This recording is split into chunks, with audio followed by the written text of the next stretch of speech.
উপদেষ্টাদের safe exit প্রয়োজন নেই দাবি আসিফ নজরুলের। নিরপেক্ষ নির্বাচনের অঙ্গীকার গোপন আতাত করছে সরকারের কেউ কেউ, অভিযোগ জামায়াতের।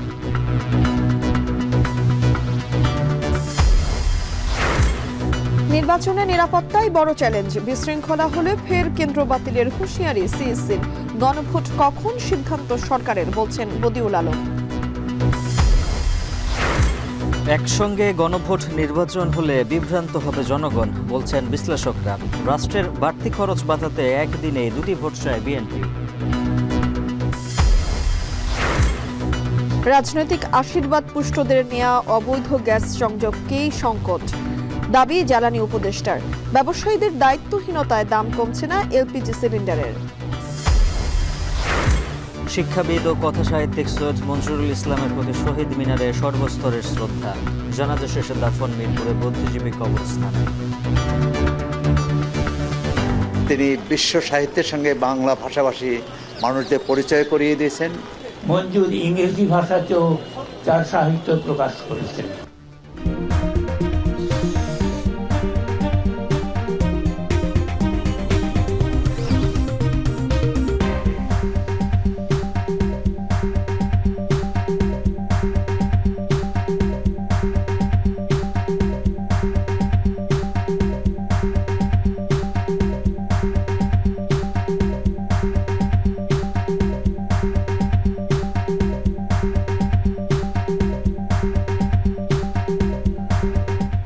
শুনছিলেন শিরোনাম। স্বাগত জানাচ্ছি এখন দুপুরে পুরো সংবাদ জুড়ে। সঙ্গে রয়েছি আমি তানজিলা খান মিম এবং আমি উজ্জ্বল হাফিজ।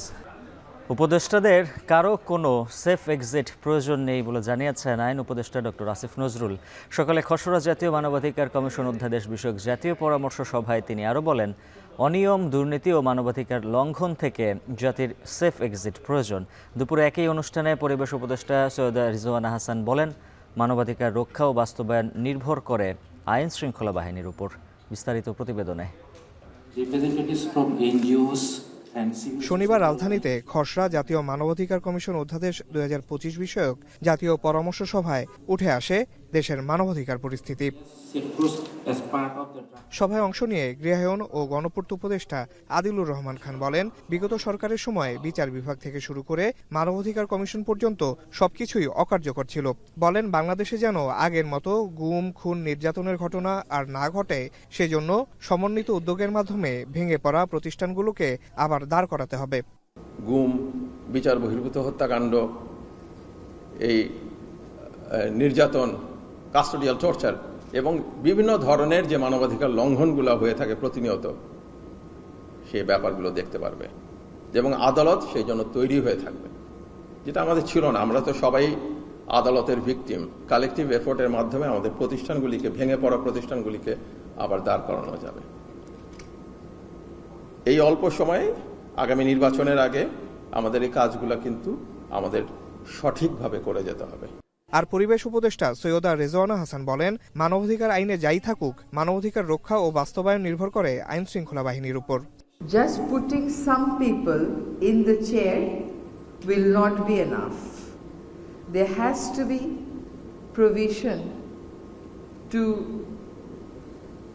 orient them with the soft values around human rights and the hardcore steps that are needed.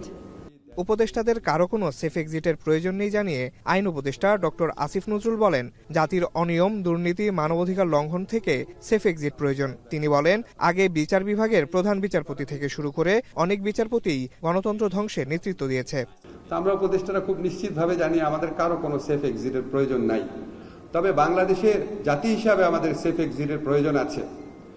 আমরা এই যে গত 55 বছর দুঃশাসন দেখলাম, গুম দেখলাম, বিচার বহির্ভূত হত্যাকাণ্ড, ব্যাংক লুট করে ফেলে, জনগণের, সাধারণ মানুষের আমানতের রাখা টাকা, এসালমের গ্রুপের কাজের লোক, ড্রাইভার, এদেরকে শেয়ার হোল্ডার বানায় লুট করে নিয়ে যাচ্ছে।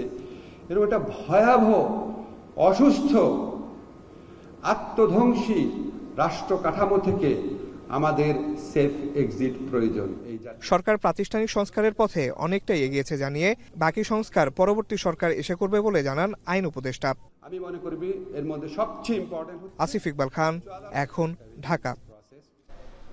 সুষ্ঠু নির্বাচনের মাধ্যমে ক্ষমতা হস্তান্তর করতে অন্তর্বর্তী সরকার অঙ্গীকারবদ্ধ বলে জানিয়েছেন নৌ উপদেষ্টা ডক্টর এম শাকফাত হোসেন। সকালে ডেইলি স্টারের সভাকক্ষে নির্বাচন কমিশন প্রণীত সাংবাদিকদের জন্য নীতিমালা বিষয়ে আলোচনার সভায় তিনি এই মন্তব্য করেন। এ সময় তিনি সাংবাদিকদের ওপর আরোপিত বিধিনিষেধ কমিয়ে আনার পরামর্শ দিয়ে বলেন, সুষ্ঠু নির্বাচন করতে চাইলে নির্বাচন কমিশনকে সাংবাদিকদের সাহায্য নিতেই হবে। আমরা একটা ফ্রি অ্যান্ড ফেয়ার ইলেকশন দিতে চাই, এটা অঙ্গীকার অন্তর্বর্তীকালীন সরকারের। ভালো হোক মন্দ হোক, আমরা যাই থাকি না কেন, we want to tell people যে বাংলাদেশে একটা ফ্রি অ্যান্ড ফেয়ার সমাজের সূচনা হবে একটা ভালো নির্বাচন দিয়ে। এই নির্বাচনে কোন পার্টি আসলো না আসলো ওইটা আমাদের দেখার ব্যাপার না, that is the election commission will see. আর বা কোনো পলিটিক্যাল চিন্তাভাবনা যারা করেন তাদের। বর্তমান সরকারের উপদেষ্টাদের সেফ এক্সিটের বিষয়ে পরবর্তী সরকার ভাববে, তবে বিএনপির সঙ্গে এ বিষয়ে কেউ কথা বলেনি বলে মন্তব্য করেছেন বিএনপির ভাইস চেয়ারম্যান শামসুজ্জামান দুদু। শনিবার দুপুরে শহীদ রাষ্ট্রপতি জিয়াউর রহমানের সমাধিতে ময়মনসিংহ মহানগর তাঁতি দলের জিয়ারত কর্মসূচিতে তিনি এসব কথা বলেন। শামসুজ্জামান দুদু বলেন, সাধারণ মানুষের পক্ষে যদি কিছু করতে হয় তাহলে ধানের শীষের পক্ষে জনগণের কাছে যেতে হবে। জুলাই সনদের পর প্রত্যেক দল তাদের কর্মসূচি নিয়ে ভাববে বলেও জানান তিনি।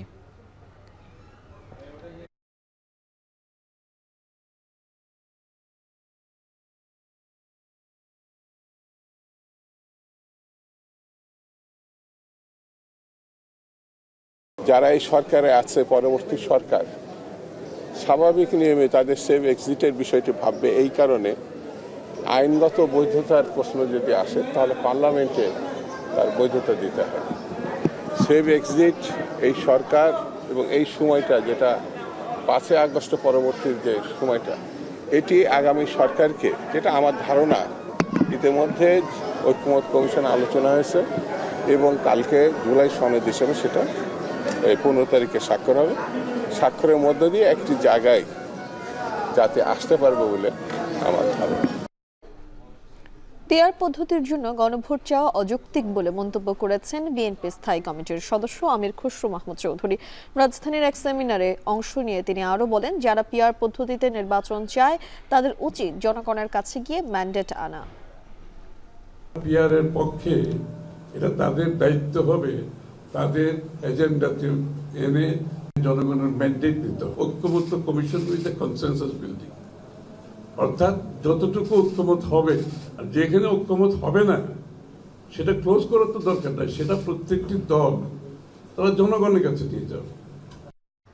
কিছু উপদেষ্টা একটি দলকে ক্ষমতায় আনার জন্য আতাত করছে বলে অভিযোগ করেছেন জামায়াত ইসলামীর সেক্রেটারি জেনারেল মিয়া গোলাম পরওয়ার। বেলা 11টার দিকে খুলনার পাইকগাছায় ছাত্র যুব সমাবেশে মন্তব্য করেন তিনি। এছাড়া নির্বাচন যতই ঘনিয়ে আসছে প্রশাসন ও কোনো উপদেষ্টাদের মধ্যে অস্থিরতা তৈরি হচ্ছে বলেও মন্তব্য করেন গোলাম পরওয়ার। ক্ষমতায় গেলে নতুন শিক্ষা ব্যবস্থা চালু, দুর্নীতি ও বৈষম্যমুক্ত সমাজ গঠন সহ জামায়াতের পরিকল্পনার কথাও তুলে ধরেন তিনি। আরও বলেন, ফ্যাসিবাদের বিরুদ্ধে বিপ্লব হয়েছে, এবার সুশাসনের জন্য আরেকটি বিপ্লবের কথাও তুলে ধরেন তিনি। আগামী নির্বাচন ঘিরে ইসলামী দলগুলোর মধ্যে ঐক্য হয়েছে জানিয়ে বলেন, ইসলামী দলগুলো ঐক্যবদ্ধ থাকলে বাকিরা বাতিলের খাতায় চলে যাবে। সমাবেশে জামায়াতের ইসলামী ও ছাত্র শিবিরের কেন্দ্রীয় নেতৃবৃন্দ ছাড়াও স্থানীয় নেতাকর্মীরা যোগ দেন।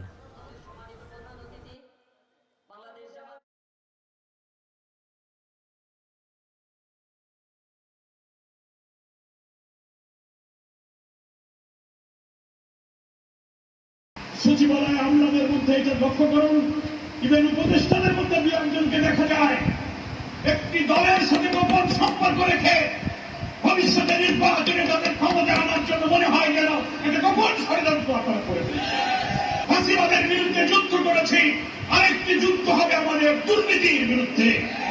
আমরা এমন এক ইনসাফ মানবিক সমাজ কায়েম করতে যাই যেখানে ছাত্র, শিক্ষক, কৃষক, বেকার, শ্রমিক, লুটের, মজুর, কুলি, আমি সকলের বন্ধু হয়ে আমরা একটি সুশাসন কায়েম। আসন্ন জাতীয় সংসদ নির্বাচনে নিরাপত্তাজনিত সমস্যা সবচেয়ে বেশি থাকতে পারে, যা মোকাবেলায় ইসির জন্য বড় চ্যালেঞ্জ বলে জানিয়েছেন সিএসএ। চট্টগ্রাম আঞ্চলিক লোক প্রশাসন কেন্দ্রে নির্বাচন কর্মকর্তাদের কর্মশালায় অংশ নিয়ে সিএসএ আরও বলেন, ভোট কেন্দ্রে বিশৃঙ্খলা হলে কোনো ছাড় দেওয়া হবে না। একই সঙ্গে হুঁশিয়ারি দেন, আইনের শাসন কাকে বলে এবার নির্বাচনে তা দেখাবে বর্তমান কমিশন।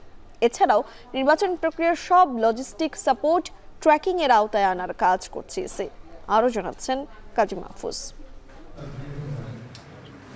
স্বচ্ছ, অবাধ ও নিরপেক্ষ নির্বাচন সম্পন্ন করতে সবচেয়ে বড় ভূমিকা রাখে ভোট গ্রহণ প্রক্রিয়ায় যুক্ত কর্মকর্তারা, যে কাজে থাকে নানা ধরনের চ্যালেঞ্জ। ত্রয়োদশ জাতীয় সংসদ নির্বাচনে ভোট গ্রহণকারী কর্মকর্তাদের দায়িত্ব পালনে চ্যালেঞ্জ এবং উত্তরণের উপায় নিয়ে শনিবার চট্টগ্রামের আঞ্চলিক লোক প্রশাসন কেন্দ্রে অনুষ্ঠিত হয় কর্মশালা। এতে বিভাগীয় কর্মশালায় নির্বাচনের বিভিন্ন চ্যালেঞ্জ তুলে ধরেন কর্মকর্তারা। বলেন, নির্বাচনকালীন রাজনৈতিক দলগুলোর প্রভাব বিস্তার, এক আসনে একই দলের একাধিক প্রার্থী বিশৃঙ্খলা বাড়ায়। অনেক বড় চ্যালেঞ্জ হয়ে দাঁড়াচ্ছে দিনে দিনে। কোন দল ক্ষমতায় আসতে পারে সে বিষয়টি মাথায় রেখে ভোট গ্রহণ প্রক্রিয়ায় জড়িত অনেক কর্মকর্তা পক্ষপাত আচরণ করেন। তাদেরকে চিহ্নিত করে নির্বাচন প্রক্রিয়া থেকে দূরে রাখার আহ্বান জানান নির্বাচনী কর্মকর্তারা। প্রিসাইডিং অফিসাররা যদি সঠিকভাবে এই রেজাল্ট শিটটা প্রিপেয়ার করতে পারে তাহলেই সুষ্ঠু নির্বাচন সম্ভব। আজকের দিনে আমাদের শপথ হবে একটা অবাধ সুষ্ঠু নির্বাচন উপহার দেয়া। পেশাজীবী সরকারি কর্মকর্তা কর্মচারী যারা আছেন তাদের সকল অপকর্ম স্যার কঠোর হস্তে স্যার দমন করতে হবে। এক্ষেত্রে আপনাদের কঠোরতা আমাদের নির্বাচনের দায়িত্ব পালনে আরও দায়িত্বশীল করবে, যা একটি সুষ্ঠু নির্বাচনের পূর্বশর্ত। স্বচ্ছ নিরপেক্ষ নির্বাচনের জন্য আপনাদের শক্ত অনড় অবস্থান দেখেছি। আমরা প্রফেশনালিজমের সঙ্গে কাজ করব স্যার। আমরা আমাদের যেটুকু কর্তব্য আইন এবং বিধি অনুযায়ী, সেই আইন এবং বিধি অনুযায়ী আমরা আমাদের দায়িত্ব পালন করে নির্বাচনকে বের করে নিয়ে আসব। এ সময় প্রধান নির্বাচন কমিশনার বলেন, আগামী নির্বাচনে নিরাপত্তাজনিত চ্যালেঞ্জ সবচেয়ে বেশি থাকতে পারে। আর ভোট কেন্দ্রে কেউ বিশৃঙ্খলা করলে পুরো কেন্দ্র বন্ধ করে দেওয়ার হুঁশিয়ারি দেন তিনি। রিটার্নিং অফিসারের কাছে এবং প্রিসাইডিং অফিসারের কাছে সব ধরনের ক্ষমতা দেওয়া আছে। যদি গোলমাল করে সেন্টার বন্ধ করে দিবেন, 3টা গোলমাল হলে 3টা সেন্টার বন্ধ করে দিবেন, দরকার হলে আমার পুরো কনস্টিটিউশনে ক্যান্সেল করে দেব, বন্ধ করে দেবো ইলেকশন। যে লেভেলে যার যে ক্ষমতা থাকবে এটা আপনারা ব্যবহার করবেন। নির্বাচনে প্রশাসনিক, আইনগত ও প্রযুক্তিগত চ্যালেঞ্জ থাকে উল্লেখ করে সিইসি আরও বলেন, সুষ্ঠু নির্বাচন আয়োজনে সক্ষম নির্বাচনী কর্মকর্তা তৈরির লক্ষ্যে কাজ করছে নির্বাচন commission. Let us create an example in this country যে আইনের শাসন কাকে বলে। আমরা এই ইলেকশনে এটা দেখাতে চাই। এটা ইলেকশন কমিশন একার কাজ নয়, এটা জাতীয় দায়িত্ব। এটা জাতীয় দায়িত্ব, জাতীয়ভাবে আমরা পালন করব এবং সবাই মিলে আমরা করব। নির্বাচন প্রক্রিয়ার সকল লজিস্টিক সাপোর্ট ট্র্যাকিং এর আওতায় আনার কাজ শুরু হয়েছে বলে জানান সিসি এএমএম নাসির উদ্দিন। একটা ইমার্জেন্সি ক্রাইসিস দেখা দিল, how to manage that crisis. Kazi Mahfuz, এখন চট্টগ্রাম। জাতীয় নির্বাচনের আগে গণভোট হবে কিনা সেই সিদ্ধান্ত দেবে সরকার। তবে ভবিষ্যতে নির্বাচিত সরকার জুলাই সনদ বাস্তবায়ন না করলে তাদের অবস্থাও শেখ হাসিনার মতো হবে বলে জানিয়েছেন ঐকমত্য কমিশনের সদস্য বদিউল আলম মজুমদার। এছাড়া নির্বাচন কমিশনকে স্বাধীন করা অত্যন্ত গুরুত্বপূর্ণ জানিয়ে সুষ্ঠু নির্বাচন ও গণতন্ত্র প্রতিষ্ঠা করতে আইনি, প্রাতিষ্ঠানিক ও কাঠামোগত সংস্কার করতে হবে বলেও জানান তিনি। সকালে রাজধানীর বিএফডিসিতে ডিবেট ফর ডেমোক্রেসি আয়োজিত গণতন্ত্র সুরক্ষায় নির্বাচনের গুরুত্ব নিয়ে ছায়া সংসদ বিতর্ক প্রতিযোগিতায় এসব কথা বলেন তিনি। আরও বলেন, নির্বাচন অঙ্গন থেকে দুর্বৃত্তায়ন দূর করে স্বচ্ছ জবাবদিহিতার আওতায় আনতে হবে তাদের।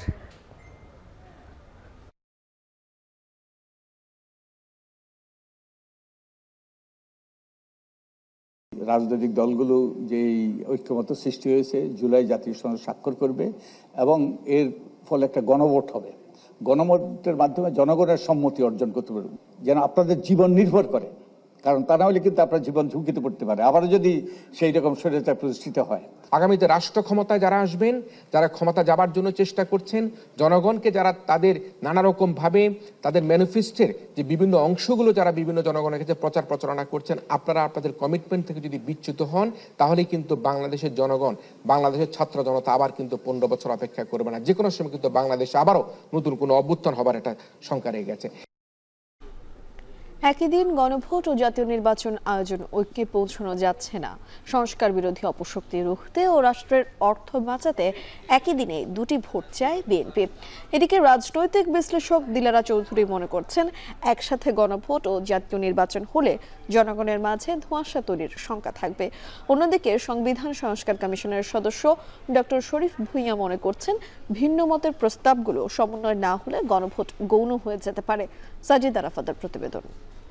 তান্ত্রিক ফ্যাসিবাদী শাসনের কবল থেকে মুক্ত করবার জন্য রাষ্ট্রের গুরুত্বপূর্ণ সংস্কারের লক্ষ্যে চলতি বছর ফেব্রুয়ারিতে যাত্রা শুরু করে জাতীয় ঐকমত্য কমিশন, যেখানে দীর্ঘ 8 মাসের যাত্রায় 2 পর্বের আলোচনায় উঠে আসে 84টি সংস্কার প্রস্তাব। এর মধ্যে 11টি প্রস্তাবে নোট অফ ডিসেন্ট বা আপত্তি আনে দলগুলো। নতুনভাবে এই রাষ্ট্রবিধানে কিভাবে অন্তর্ভুক্ত হবে, গণভোটের সময় ধরনসহ 3টি বিষয়ে চূড়ান্ত ঐকমত্য ছাড়াই শেষ হয় কমিশনের আলোচনা। এমন প্রেক্ষাপটে রাষ্ট্র সংস্কার সিদ্ধান্ত ও বাস্তবায়নের অঙ্গীকার নিয়ে বহুল আলোচিত জুলাই সনদ স্বাক্ষরের তারিখ ঘোষণা করে অন্তর্বর্তী সরকার। 15 অক্টোবর জাতীয় সংসদের দক্ষিণ প্লাজায় ঐতিহাসিক এই স্বাক্ষর অনুষ্ঠানে নেতৃত্ব দেবেন প্রধান উপদেষ্টা প্রফেসর ইউনূস। স্বাক্ষরের দিনক্ষণ ঠিক হলেও প্রশ্ন রয়েছে জুলাই সনদের বাস্তবায়ন প্রক্রিয়া নিয়ে। কেননা দীর্ঘ আলোচনার পর জুলাই জাতীয় সনদ বাস্তবায়নে গণভোটের বিষয়ে একমত হলেও ভোটের ভিত্তি, সময় ও পদ্ধতি নিয়ে এক বিন্দুতে পৌঁছাতে পারেনি রাজনৈতিক দলগুলো। কোনো দলের চাওয়া ব্যয় সংকোচন করে জাতীয় নির্বাচনের সাথেই গণভোট আয়োজন, আবার কারো দাবি গণভোট হোক তফসিলের আগেই। অন্যান্য কনস্টিটিউশনাল এক্সপার্ট যারা, তারাই বা কি বলছে? রাজনৈতিক বিশ্লেষকরা বলছেন, গণভোটই ঐকমত্যে পৌঁছানোর একমাত্র মঞ্চ।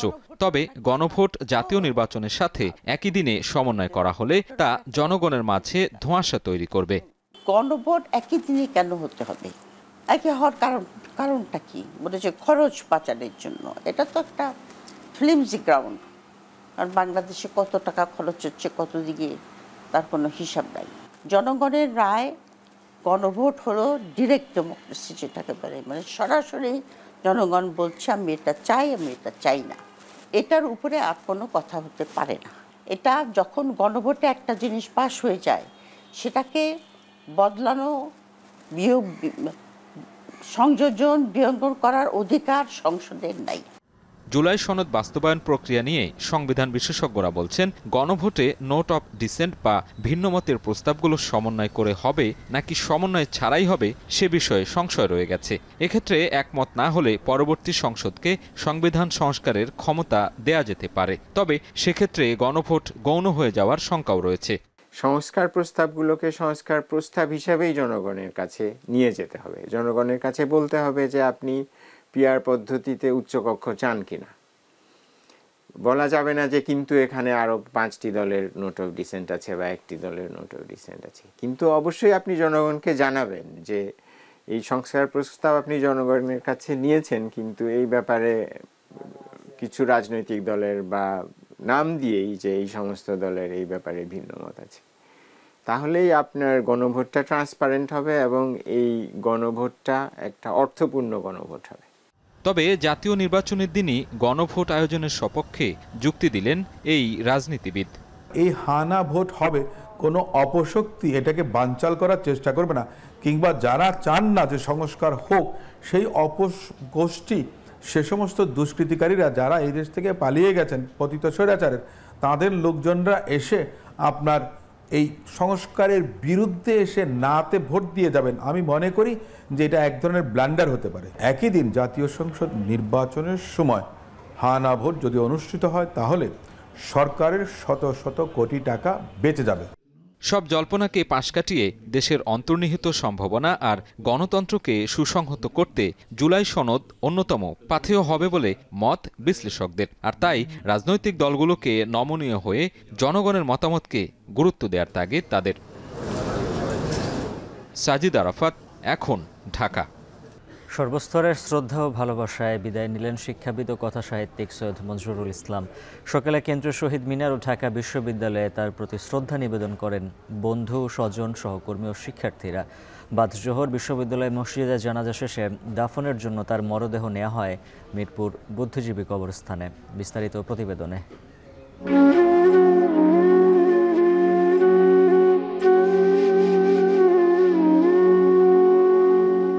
আশ্বিনের বৃষ্টিস্নাত দিনে শেষবারের মতো গেলেন প্রিয় ঢাকা বিশ্ববিদ্যালয়ে। তবে এই যাত্রায় তিনি মৌন, নিথর।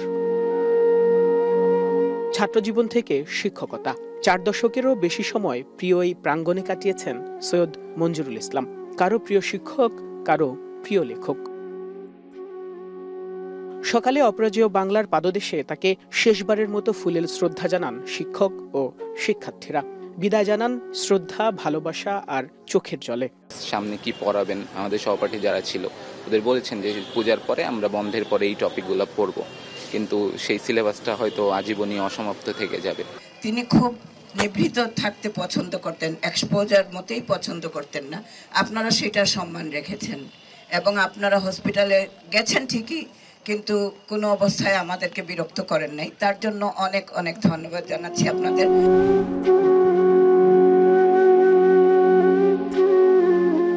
পরে কেন্দ্রীয় শহীদ মিনারে নেওয়া হয় তার মরদেহ।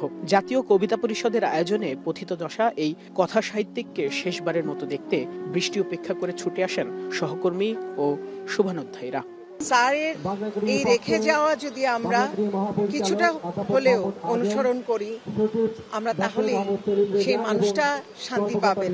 কিভাবে একটি গল্পকে নির্মাণ করে একজন শ্রোতার কাছে দিতে হয় তা আমাদেরকে শিখিয়েছেন। তিনি বিশ্ব সাহিত্যের সঙ্গে বাংলা ভাষাভাষী মানুষদের পরিচয় করিয়ে দিয়েছেন। একদিকে সাহিত্যের শিক্ষক, অন্যদিকে সাহিত্যের অধ্যাপক, এই রকম যে সংযোগ সেইটা সাধারণত ঘটে না। মঞ্জুরুল ইসলামের ক্ষেত্রে সেটা ঘটেছিল। সাহিত্যিক হিসেবেও মঞ্জুর খ্যাতিবান ছিলেন, প্রতিষ্ঠিত ছিলেন। কথা সাহিত্য তার জন্য বাংলা একাডেমি তাকে পুরস্কার দিয়েছে। সরকারি বেসরকারি বিভিন্ন প্রতিষ্ঠান ছাড়াও তাকে শ্রদ্ধা জানান শিক্ষাবিদ, রাজনীতিবিদ, লেখক, বুদ্ধিজীবী সহ সরকারের উপদেষ্টারা। উনি প্রচন্ড নির্লোভ ছিলেন। উনার যেটাই বিশ্বাস থাকুক, যার প্রতি ভালোবাসা থাকুক, কোনো লোভ থেকে করতেন না, নিজের বিশ্বাস থেকে করতেন। এই জন্য ওনাকে সবাই ভালোবাসতো, সব মানুষ ভালোবাসতো, বিভিন্ন মত পথের মানুষ ভালোবাসতো। ঢাকা বিশ্ববিদ্যালয় তার শ্রেষ্ঠ শিক্ষকদের মধ্যে একজনকে আজকে হারালো। ছাত্র সমাজও তাদের শ্রেষ্ঠ শিক্ষকদের মধ্য থেকে একজনকে আজকে হারালো। মঞ্জুর ভাইকে যতবার স্মরণ করব, সবসময় ইতিবাচকতার সাথে আর সম্মানের সাথে স্মরণ করব। ঢাকা বিশ্ববিদ্যালয় কেন্দ্রীয় মসজিদে জানাজা শেষে সৈয়দ মঞ্জুরুল ইসলামকে দাফন করা হবে মিরপুর বুদ্ধিজীবী কবরস্থানে। বাইজিদ সাদ, এখন, ঢাকা। রাজনৈতিক আশীর্বাদ পুষ্টদের নিয়ে অবৈধ গ্যাস সংযোগেই সংকট দেখা দিয়েছে, এমন দাবি করেছেন জ্বালানি উপদেষ্টা মোহাম্মদ ফজল কবির খান। সকালে রাজধানীর একটি হোটেলে এলপিজি নিয়ে সেমিনারে তিনি বলেন, ব্যবসায়ীদের দায়িত্বহীনতার কারণেই দাম কমছে না এলপিজি সিলিন্ডারের। বিস্তারিত জানাচ্ছেন আতিক মেজবা লগ্ন। 2021 সালের এপ্রিল মাস থেকে সৌদি আরামকোর উপর ভিত্তি করে প্রতি মাসে Bangladesh energy regulatory commission LPG সমন্বয় করে আসছে।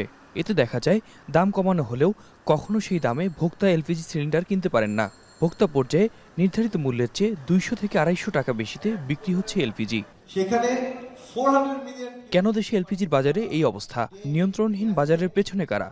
এই প্রশ্নের উত্তর খোঁজার চেষ্টা বাংলাদেশে এলপিজি অর্থনীতি, পরিবেশ ও নিরাপত্তা শীর্ষক সেমিনারে অংশ নেন জ্বালানি খাতের নীতি নির্ধারক, গবেষক, উদ্যোক্তা, শিল্প প্রতিষ্ঠানের প্রতিনিধি ও উন্নয়ন সহযোগীরা।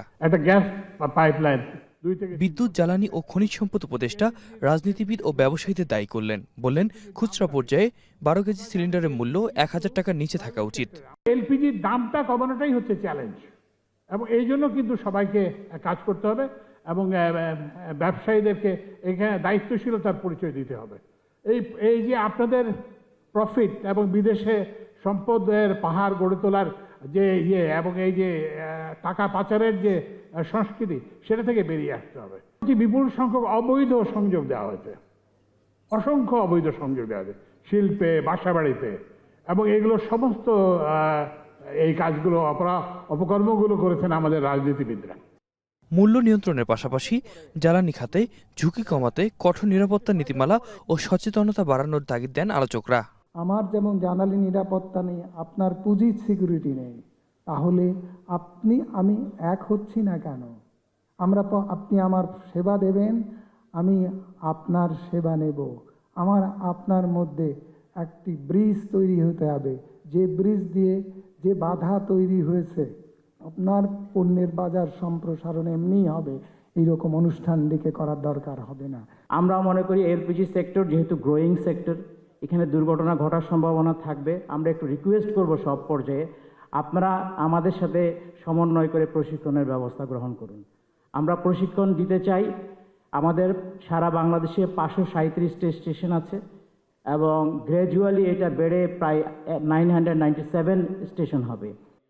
জ্বালানির ব্যবহার তদারকির পাশাপাশি সামাজিক সচেতনতা বাড়ানোর উপর গুরুত্ব দেন বিএনপির স্থায়ী কমিটির সদস্য ডক্টর আব্দুল মঈন খান। আমরা সবকিছুই করব, আমরা সহজ মূল্যে দেব, কিন্তু বড় জিনিসটি হচ্ছে যে আমাদের জ্বালানির সরবরাহ যে কোনো মূল্যে বাড়াতে হবে এবং মানুষের দোরগোড়ায় জ্বালানি পৌঁছে দিতে হবে। এই জ্বালানির যে দাবি, এটা কিন্তু দিন দিন বাড়তেই থাকবে এবং যারা জ্বালানি বিষয়ে পরিকল্পনা করছেন সরকারের পক্ষ থেকে, তাদেরকে কিন্তু এই বিষয়টি অত্যন্ত গুরুত্ব সহকারে নিতে হবে।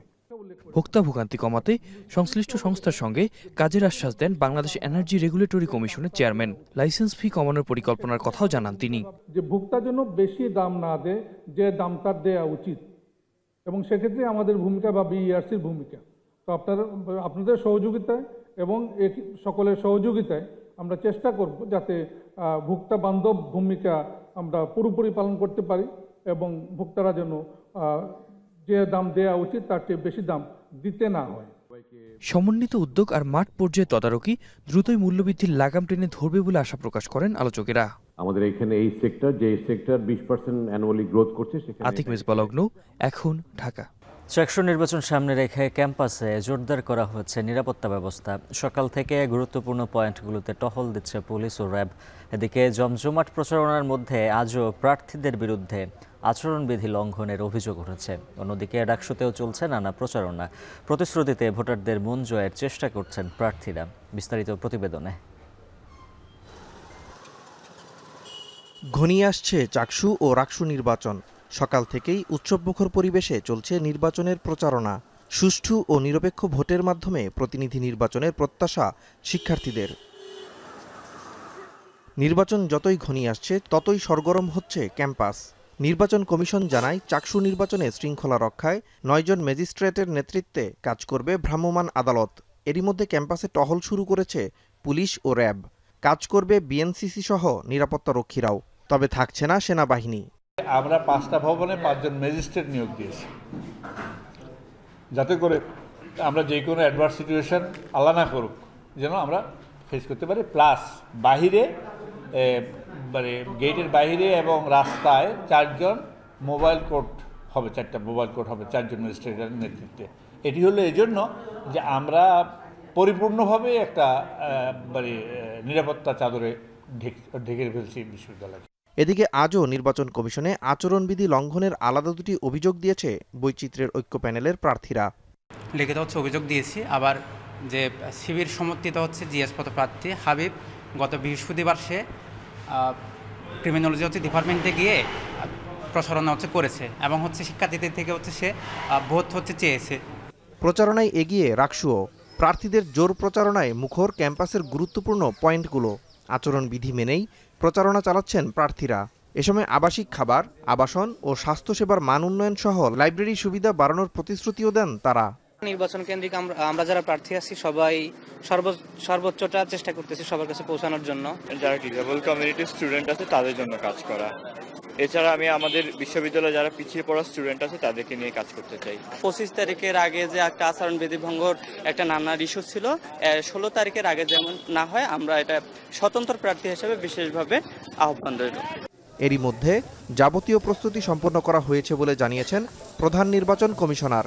কমিশনের পক্ষ থেকে আমরা সবকিছু একদম ফাইনাল স্টেজে আছি। এমনি তো আগে থেকেই ছিল। তারপর আমরা আগামীকালকে প্রার্থী এবং এজেন্টদের নিয়ে একটা প্রোগ্রাম করব। আর আমাদের অন্য যে ভোটের যে যাবতীয় যে সরঞ্জামাদি সেগুলো আমরা কিছু প্যাক করা হয়ে গেছে, কিছু আর আজকালকের মধ্যে প্যাক করে শেষ করব। তফসিল অনুযায়ী 16 অক্টোবর অনুষ্ঠিত হবে রাকসু নির্বাচন। নাজমুস সাকিব সামি, এখন। জুলাই যোদ্ধাকে আহত করার প্রতিবাদ ও শিক্ষার্থী সাগর হত্যা মামলার আসামি আমিনুল হক শামীমের সকল পরিবহন বন্ধ সহ তাকে গ্রেফতার দাবিতে ইউনাইটেড বাস চলাচল বন্ধ করে দিয়ে ময়মনসিংহের মাসকান্দা বাস স্ট্যান্ডে ধর্মঘট পালন করছে জুলাই যোদ্ধারা। এদিকে ধর্মঘটের প্রতিবাদে দীঘার কান্দা বাইপাস মোড়ে সড়ক অবরোধ করে ঢাকা ময়মনসিংহ মহাসড়কে যানবাহন চলাচল বন্ধ করে দিয়েছে পরিবহন শ্রমিকরা। এ বিষয়ে আরও জানাতে ময়মনসিংহের দীঘার কান্দা বাইপাস মোড়ে যুক্ত হচ্ছেন হারুনুর রশিদ। হারুন, একটু জানাবেন সড়কে যান চলাচল পরিস্থিতি এই মুহূর্তে কি রকম দেখছেন? মিম, ঢাকা ময়মনসিংহ মহাসড়কে কিন্তু এই মুহূর্তে সব ধরনের যান চলাচল বন্ধ রয়েছে পরিবহন শ্রমিকদের ধর্মঘটের কারণে, এবং কোনো ধরনের যানবাহন কিন্তু ঢাকার দিকে যাচ্ছে না বা ঢাকার দিক থেকে ময়মনসিংহ শহরেও প্রবেশ করতে পারছে না। আমি যদি একটু বলি, এটি হচ্ছে যে গত রাতে জুলাই যোদ্ধা একজনকে আহত করার প্রতিবাদে জুলাই যোদ্ধারা মাসকান্দা বাস স্ট্যান্ডে অবস্থান নেয় এবং অবস্থান নিয়ে সেখানে এই ঘটনার বিচার দাবি করে, এবং তারা এর পাশাপাশি আরেকটি বিষয় দাবি করেছে, সেটি হচ্ছে যে জুলাই গণঅভ্যুত্থানে নিহত শহীদ সাগর হত্যা মামলার আসামি আমিনুল হক শামীমের যে বাসগুলো ইউনাইটেড পরিবহনে চলাচল করে সেই বাসগুলো বন্ধ করে দিতে হবে চলাচল এবং তাকে গ্রেফতার করতে হবে। এই দাবিতে কিন্তু গতকাল রাত থেকেই মাসকান্দা বাস স্ট্যান্ডে ইউনাইটেড পরিবহনের যে কাউন্টার রয়েছে সেই কাউন্টারের সামনে কিন্তু অবস্থান ধর্মঘট পালন করছে জুলাই যোদ্ধারা, এবং আমরা দেখেছি যে এনসিপির নেতাকর্মীরাও সেখানে এসেছেন এবং তারা আমাদেরকে যেটি বলেছেন যে আমিনুল হক শামীমের সেই বাসগুলো বন্ধ না করা পর্যন্ত এবং তাকে গ্রেফতার করা না পর্যন্ত কিন্তু তারা তাদের যে ধর্মঘট সেটি অব্যাহত রাখবেন, এটি তারা আমাদেরকে দাবি করেছেন। এবং আমরা গতকালকে রাতে কিন্তু প্রশাসনের ঊর্ধ্বতন কর্মকর্তারা জুলাই যোদ্ধাদের বোঝানোর চেষ্টা করেন এবং এটি সমাধানের চেষ্টা করেন, কিন্তু জুলাই যোদ্ধারা তাদের অবস্থানে অনড় থাকার কারণে কিন্তু সেটি সমাধান হয়নি। তো এর প্রেক্ষিতে কিন্তু আজকে সকাল 11টার দিকে ঢাকা বাইপাস যে মোড় রয়েছে ময়মনসিংহের দীঘার কান্দা বাইপাস মোড়, এখানে পরিবহন শ্রমিকরা এই ইউনাইটেড বাস চলাচল বন্ধ করে দেওয়ার প্রতিবাদে কিন্তু তারা এখানে সব ধরনের যানবাহন চলাচল বন্ধ করে দিয়ে মহাসড়কে বিক্ষোভ করছে। এবং এখানে শ্রমিকরা যেটি বলছেন যে অযৌক্তিকভাবে ইউনাইটেড পরিবহনের যে সার্ভিস সেটি বন্ধ করে দেওয়া হয়েছে, এবং এই বন্ধ করে দেওয়ার কারণেই কিন্তু তারা যেটি বলছেন যে ইউনাইটেড পরিবহনের বাসগুলো চলাচল করতে দিতে হবে এবং সেটি দিলেই কেবল তারা এই ধর্মঘট প্রত্যাহার করবেন। তো এই ধর্মঘটের কারণে কিন্তু ঢাকা ময়মনসিংহ মহাসড়কে একেবারে সব ধরনের যানবাহন চলাচল বন্ধ হয়ে গেছে, এবং এই বন্ধ হয়ে যাওয়ার কারণে যাত্রীরা কিন্তু চরম দুর্ভোগের মধ্যে পড়েছেন। এবং এই দুর্ভোগের কারণে কিন্তু আমরা দেখতে পাচ্ছি যে হাজার হাজার যাত্রী কিন্তু এই রুটে অবস্থান করছেন। আমরা দেখতে পাচ্ছি যে বাইপাসের থেকে ঢাকামুখী এবং ময়মনসিংহমুখী কিন্তু দীর্ঘ যানজটের সৃষ্টি হয়েছে। ঢাকা থেকে যে যানবাহনগুলো এসেছে সেগুলো বাইপাস মোড়ে আটকা পড়েছে, এবং ময়মনসিংহ বা নেত্রকোনা শেরপুর থেকে যে যানবাহনগুলো ঢাকা যাবে সেই যানবাহনগুলো কিন্তু বাইপাস মোড়ে এসে আটকা পড়েছে, এবং দুই পাশে যানবাহনের দীর্ঘ সারি, এবং এই দীর্ঘ সারির কারণে কিন্তু দুর্ভোগে পড়েছেন যাত্রীরা যেটি বলছেন যে তারা কিন্তু গন্তব্যে যাওয়ার জন্যই তারা এখানে বের হয়েছিলেন, তারা আসলে বিষয়টি জানতেন না যে এই ধরনের কোনো পরিস্থিতির মুখোমুখি হতে হবে, এবং এখানে যারা এসেছেন তারা চরম দুর্ভোগের মধ্যে পড়েছেন, এবং তারা আশা করছেন দ্রুত যেন এই ধর্মঘট প্রত্যাহার করে এই ঢাকা ময়মনসিংহ মহাসড়কের যে যানবাহন চলাচল সেটি চালু করা হয়। তবে পরিবহন শ্রমিকরা যেটি বলছেন যে ইউনাইটেড সার্ভিসের যে বাস চলাচল বন্ধ করে দেওয়া হয়েছে সেই বাস চালু না করা পর্যন্ত তারা কিন্তু এই যে পরিবহন ধর্মঘট সেটি ছাড়বেন না, এবং তারা এটির সমাধান দাবি করেছেন। তো এই ছিল আমার কাছে ময়মনসিংহের দীঘারকান্দা বাইপাস থেকে সর্বশেষ। ময়মনসিংহ থেকে সরাসরি যুক্ত হয়েছিলেন সহকর্মী হারুনুর রশিদ।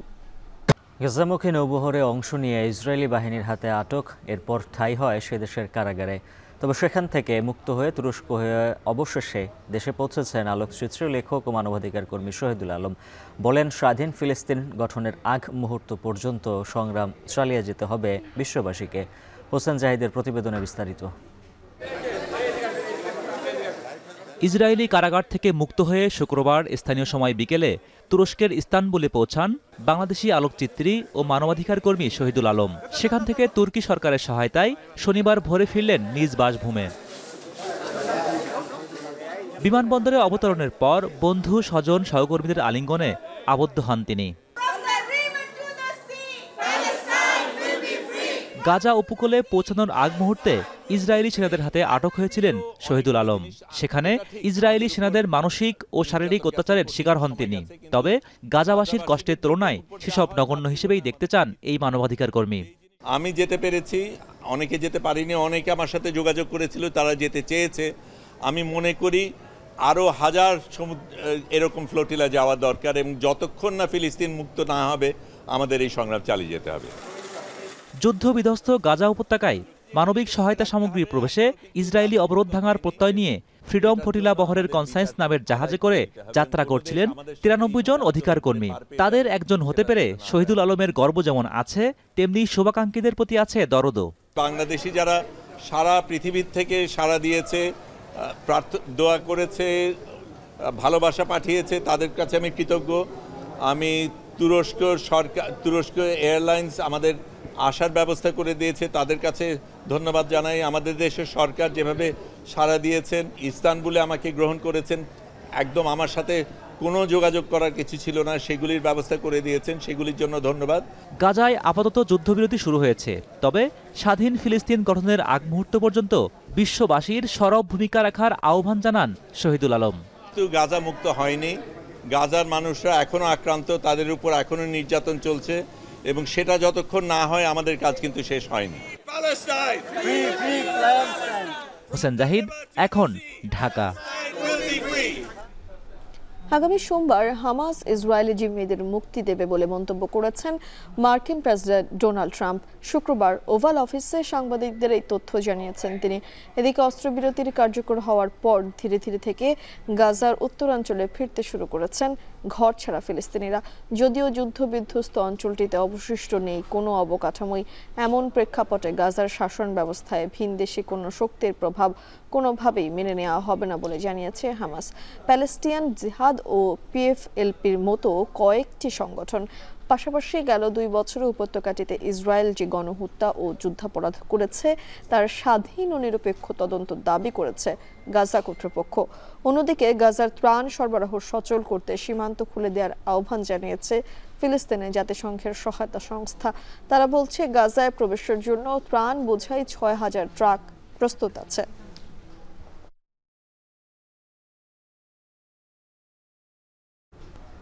শেষ করছি এখন দুপুর। তার আগে শিরোনামগুলো জানিয়ে দিচ্ছে আরো একবার। উপদেষ্টাদের সেফ এক্সিট প্রয়োজন নেই দাবি আসিফ নজরুলের। নিরপেক্ষ নির্বাচনের অঙ্গীকার গোপন আতাত করছে সরকারের কেউ কেউ, অভিযোগ জামায়াতের।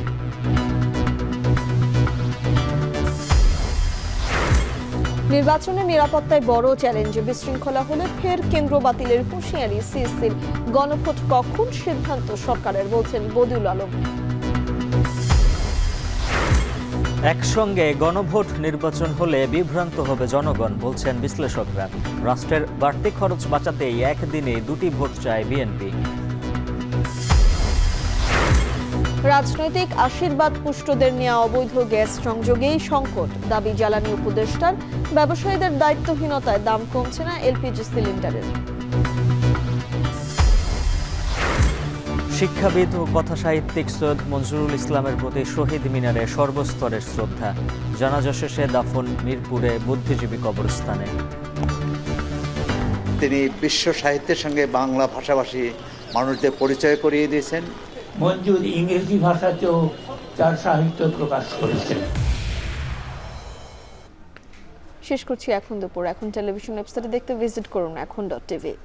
ফেসবুকে দেখুন facebook.com/tv.এখন, আর সরাসরি ইউটিউবে দেখুন youtube.com/c/echontv।